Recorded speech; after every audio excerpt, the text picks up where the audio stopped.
नमस्कार स्टूडेंट्स, मैं डॉक्टर अनिल। अभिप्राय में आपका बहुत बहुत स्वागत। हमारे इस YouTube चैनल पर हम आपको निरंतर निशुल्क कक्षाएं प्रदान कर रहे हैं।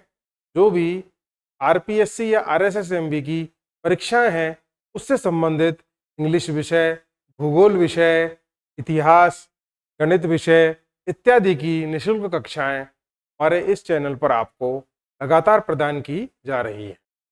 इसी क्रम में हम आपको पहले टॉपिक या चैप्टर को कंप्लीट करके और उससे संबंधित जो प्रश्न होते हैं विगत परीक्षाओं के वो सॉल्व करवाते हैं।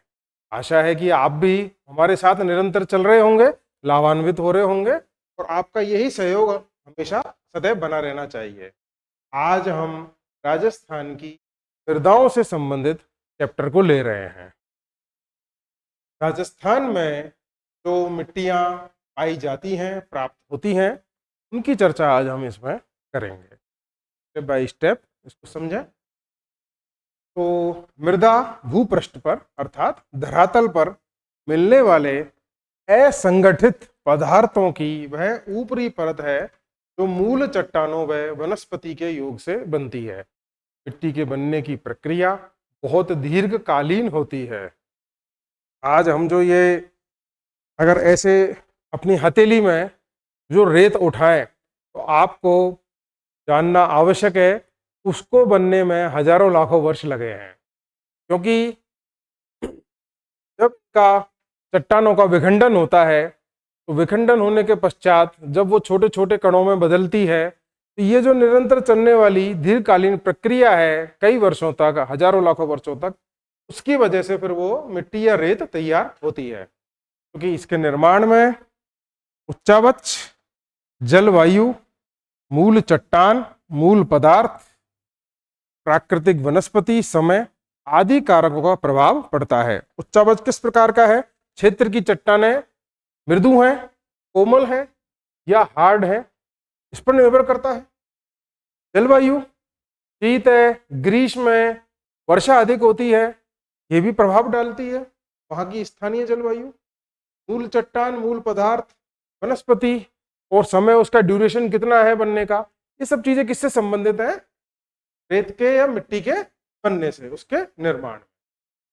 राजस्थान राज्य में मिट्टी की उर्वरता, फर्टिलिटी, मतलब कि अच्छी और उपजाऊ मिट्टी, ये उपजाऊ मिट्टी पश्चिम से पूर्व की ओर बढ़ती है। पश्चिम से पूर्व की ओर बढ़ती है क्योंकि राजस्थान का पश्चिमी भाग मरुस्थलीय है, रेतीला है। उस रेतीली मिट्टी में इतनी अधिक उपजाऊपन नहीं होता। तो राजस्थान की मृदाओं का अगर हम वर्गीकरण देखें, राजस्थान में कई प्रकार की मृदाएं पाई जाती हैं, जिनमें सबसे पहली है रेतीली बलुई अथवा मरुस्थलीय मिट्टी। ये सूखी मृदा होती है, ये कण मोटे होते हैं, इसमें आर्द्रता या जल धारण या नमी को ग्रहण करने की क्षमता इतनी नहीं होती। किसमें? मरुस्थलीय मिट्टी में। पवनों द्वारा इसका स्थानांतरण होता है। हमने अपनी पिछली कक्षाओं में पढ़ा था कि रेत के टीले एक स्थान से दूसरे स्थान पर पवनों द्वारा स्थानांतरित निरंतर होते रहते हैं। नाइट्रोजन एवं कार्बनिक तत्वों की कमी, परंतु कैल्शियम और फास्फेट जैसे एलिमेंट्स काफी अधिक मात्रा में पाए जाते हैं और इसी वजह से ये रेतीली मिट्टी क्या होती है? अनुपजाऊ होती है। इसमें इतनी अधिक उर्वरता नहीं होती। जैसे अभी हमने बात की कि राज्य में मृदा की उर्वरता पश्चिम से पूर्व की ओर बढ़ती है, मतलब कि पश्चिम से पूर्व की ओर। ये जो हमारा क्षेत्र है ये पूरा मरुस्थलीय क्षेत्र है और ये रेतीली मिट्टी इतनी अधिक उपजाऊ नहीं होती। यहाँ पर जो पूर्वी मैदान है, नदियों के बेसिन हैं, तो ये नदी के द्वारा जो मिट्टी यहाँ जमाई जाती है पूर्वी क्षेत्र के अंदर, तो ये कैसी मिलती है? उपजाऊ मिट्टी मिलती है। ये राज्य के रेतीली मिट्टी सबसे अधिक भूभाग पर फैली हुई है। हमें दिख ही रहा है कि मरुस्थल जो है 60% कवर कर लेता है, थार मरुस्थल, उसमें ये मिट्टी फैली हुई है। तो स्वाभाविक बात है कि ये राज्य में सर्वाधिक क्षेत्रफल कवर करती है। कौन सी? रेतीली या मरुस्थलीय मिट्टी। देखिए सामने जैसलमेर, बाड़मेर, बालोतरा, जोधपुर, फलौदी, बीकानेर, नागौर, डीडवाना, चूरू, झुंझुनू, सीकर, ये जो बेल्ट है पूरी, इसमें ये मिट्टी की उपलब्धता मिलती है। और इसको हम 3 प्रकार में बांटते हैं। लाल रेतीली या लाल बलुई मिट्टी, खारी और पीली भूरी रेतीली मिट्टी। अर्थात हम इस मरुस्थलीय मृदा को भी 3 भागों में विभाजित कर देते हैं। दूसरे नंबर पर है भूरी रेतीली मिट्टी। इस मिट्टी के क्षेत्र में छोटे छोटे टीले पाए जाते हैं। इसको धूसर या धूसर मरुस्थलीय या सीरोजम मिट्टी भी कहा जाता है। इसमें फास्फेट एलिमेंट्स ज्यादा होते हैं, परंतु नाइट्रेट होने की वजह से इसमें उर्वरता थोड़ी बढ़ जाती है, इसकी तुलना में मरुस्थलीय रेतीली मिट्टी की तुलना में। ये बालोतरा, बाड़मेर, जालौर, जोधपुर, पाली, नागौर, डीडवाना, कुचामन, सिरोही, सीकर, चूरू, झुंझुनू, इन सारे जिलों को कवर करती है। अगर हम इसका एक प्रकार से ये जो क्षेत्र है किसके अंतर्गत आता है? भूरी रेतीली मिट्टी का होता है, इसमें कि ये सारे जिले इसमें आते हैं। स्क्रीनशॉट आप लेते रहिएगा, आपको जिस जिस प्रकार से सुविधा लगे तो आप नोट करते रहिए और स्क्रीनशॉट की आवश्यकता हो तो वो लेते रहिए। भूरी मिट्टी अगली, यह है अरावली पर्वतमाला के पूर्वी भाग में स्थित बनास नदी के क्षेत्र में पाई जाती है। यह नदी बेसिन की मिट्टी है, उपजाऊ मिट्टी है, इसमें कृषि की जा सकती है, ठीक है ना। नाइट्रोजन व फास्फोरस तत्वों का अभाव होता है, नाइट्रोजन व फास्फोरस का। और आंशिक रूप से जो ये पाई जाती है भीलवाड़ा, अजमेर, टोंक, सवाई माधोपुर व करौली जिलों के अंतर्गत। नेक्स्ट है लाल पीली मिट्टी। ग्रेनाइट सिस्ट व चट्टानों के विखंडन से निर्मित होती है। इस मृदा का लाल रंग लौह अंश के कारण दिखाई देता है। के कारण? लौह अंश के कारण। इसमें नाइट्रोजन, कार्बनिक तत्वों की कमी, लेकिन लौह ऑक्साइड बहुत अधिक मात्रा में पाया जाता है और इसी वजह से इसका रंग कैसा होता है? लाल होता है। इसमें सवाई माधोपुर, सिरोही, करौली, भीलवाड़ा, टोंक व अजमेर जिले कवर होते हैं। इसमें लाल पीली कछारी या जलोढ़ मिट्टी, ठीक है ना। इसको हम कांप मृदा भी बोलते हैं, कांप मृदा। और इंग्लिश में क्या कहलाती है ये? एल्यूवियल सॉइल, ठीक है। मतलब कि जलोढ़, जल द्वारा उड़ाई गई कांप मृदा। इसमें उर्वरता भी खूब अच्छी होती है क्योंकि ये नदियों के बेसिन में पाई जाती है और नदियों के पानी द्वारा प्रत्येक वर्ष इसको जमाया जाता है, इसलिए इसको जलोढ़ या कांप मृदा कहते हैं। ये उपजाऊ होती है, दोमट मिट्टी भी कहलाती है, डेल्टाई। जलोढ़ या दोमट या डेल्टाई, ये इसके दूसरे नाम है। जैसे अगर भारत के संदर्भ में बात करें तो गंगा और यमुना के जो बेसिन है इनमें आप यूपी और बिहार से लेके पश्चिम बंगाल तक जब जाओगे तो ये पूरी जो भी मृदा है आपको ये कांप मृदा या जलोढ़ मृदा ही मिलने वाली है, ठीक है ना, क्योंकि वो प्रतिवर्ष वहां पर नदियों द्वारा लाई जाती है।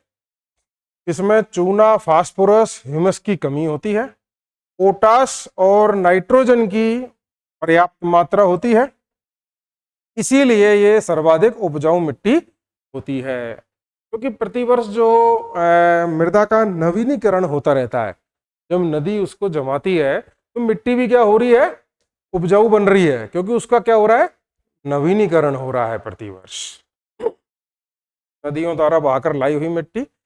अब अगर हम बात करें तो हमारे राजस्थान के संदर्भ में तो जयपुर, अलवर, खैरतल, तिजारा, कोटपुतली, बहरोड, दौसा, टोंक, करौली, सवाई माधोपुर, धौलपुर, बूंदी, कोटा, भरतपुर, दीग तथा पश्चिमी राजस्थान के गंगानगर एवं हनुमानगढ़ में भी मिलती है।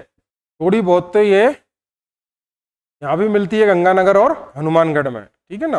और बाकी ये इस क्षेत्र में सर्वाधिक रूप से पाई जाती है, ठीक है, क्योंकि ये पूर्वी मैदानी क्षेत्र है और ये जितने भी डीग, भरतपुर, धौलपुर, सवाई माधोपुर, करौली, टोंक, भीलवाड़ा, जयपुर, अलवर, ये जितने भी जो डिस्ट्रिक्ट्स हैं ये सब के सब इसमें के अंतर्गत आते हैं, ठीक है। और ये हमारे राज्य का उपजाऊ क्षेत्र भी है जहाँ पर अच्छी कृषि की जाती है। सरसों भरतपुर में खूब होती है। नेक्स्ट है आपके काली मिट्टी। हाँ, ये कपास के लिए आप सब जानते हैं, कपास उत्पादन के लिए बहुत अच्छी मिट्टी है और इसको ज्वालामुखी मृदा भी कहते हैं, क्योंकि जब ज्वालामुखी से लावा के जो निक्षेप थे, उन लावा से निक्षेपों से जो अपर्दन हुआ है, उस अपर्दन से ये मिट्टी बनी है, ठीक है ना। तो इसको काली मिट्टी कहते हैं। और कपास के लिए ये बहुत अच्छी मानी जाती है उत्पादन के लिए, रेगुर मिट्टी भी इसको कहा जाता है। संयुक्त राज्य अमेरिका में चरनोजम प्रकार की मृदा मिलती है। वो चरनोजम मृदा बिल्कुल ब्लैक सॉइल होती है, काली मिट्टी होती है। तो हम जो तुलना करते हैं चरनोजम की काली मिट्टी से, उस प्रकार की ये हमारी काली मिट्टी चरनोजम प्रकार की मृदा भी कहलाती है। कहाँ मिलती है चरनोजम? संयुक्त राज्य अमेरिका में। ज्वालामुखी निर्मित लावा बेसाल्ट चट्टानों के क्षरण से निर्मित होती है। उपजाऊ मिट्टी होती है ये भी, क्ले की इसमें बहुत अधिक मात्रा होती है। मिट्टी का प्रधान दोमट मिट्टी का प्रकार है ये। कैल्शियम, पोटाश पर्याप्त मात्रा में, परंतु नाइट्रोजन, फास्फेट व ह्यूमस मतलब जैविक तत्वों की, कुछ एलिमेंट्स की इसमें कमी देखी जाती है। ये सूखने पर काली मिट्टी, उसमें बहुत दरारें पड़ जाती हैं, ऊपर से ये सूख जाती है बिल्कुल काली मिट्टी, तो दरारें पड़ जाती हैं। परंतु होता क्या है, इसमें निचली जो परत है अंदर, वहां पर नमी बनी रहती है इस काली मिट्टी के अंदर। और वो जो नमी बनी रहती है, तो बाद में वहां पर उसमें हल वगैरह चला के या जिस प्रकार से भी खेती बहुत अच्छी तरह से की जा सकती है, क्योंकि इसमें जल धारण की क्षमता होती है, नमी को ग्रहण करने की क्षमता होती है। ये हाड़ौती अंचल पूरा ये काली मिट्टी का ही है, जिसमें आपके दक्षिणी पूर्वी जिले आ जाते हैं, कोटा, बारा, बूंदी, झालावाड़, है ना। ये काली मिट्टी इधर पाई जाती है। नेक्स्ट है लाल लोमी मिट्टी, को लेटराइट मृदा भी बोलते हैं। लाल लोमी मिट्टी को लेटराइट मृदा भी कहा जाता है। लौह ऑक्साइड तत्वों की अधिकता होती है, ठीक है ना, इसी वजह से इसका जो कलर होता है वो लाल होता है, मिट्टी का रंग लाल होता है। दक्षिणी भाग बांसवाड़ा, डूंगरपुर, उदयपुर, चित्तौड़गढ़, सलूमपुर, नया जिला जो है, इन सब में इसका विस्तार पाया जाता है। किसका? लाल लोमी मिट्टी का। लाल लोमी मिट्टी कहाँ पाई जाएगी? हमेशा लाल लोमी मिट्टी कहाँ पाई जाएगी? राज्य के दक्षिणी भाग में, बिल्कुल सुदूर दक्षिणी भाग, बांसवाड़ा, डूंगरपुर, है ना, ये वाला जो क्षेत्र है, यहाँ ये लाल लोमी मिट्टी पाई जाएगी। लवणीय मिट्टी, सैलिनिटी बहुत होती है, का दूसरा नाम रेहे, कल्लर, ऊसर मिट्टी ये कहते हैं। सोडियम क्लोराइड की अधिकता होती है, परंतु उपजाऊपन कम होता है। इसमें सिर्फ झाड़ी नुमा छोटे छोटे पौधे ही उगते हैं और कोई थोड़े बहुत चारा